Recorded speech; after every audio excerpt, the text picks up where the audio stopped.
बाप आमच्या ताईला कॉलेजला घेऊन जातोय, गावात जातोय, बाप समोर गाडी चालवत असतो, मुलगी माग बसलेली असते. दुर्दैव आहे, जाणीवपूर्वक काही गोष्टीला स्पर्श करावाच लागेल.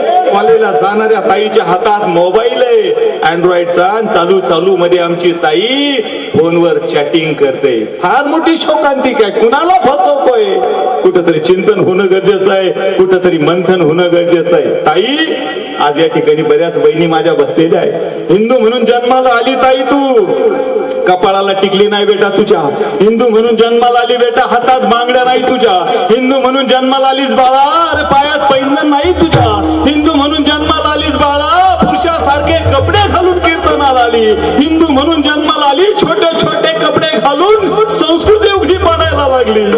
कुणी करायचं हे रक्षण? कुणी सांगायचं हे? धर्माला ग्लानी आली, धर्म संकटात सापडलाय. लव जिहाद सारखे प्रकार घडू लागले प्रत्येक जिल्ह्यामध्ये. प्रत्येक महिन्यामध्ये 2-2 हजार मुली पळून जाऊ लागलेले आहेत. कोण जबाबदार आहे? झोपली आई?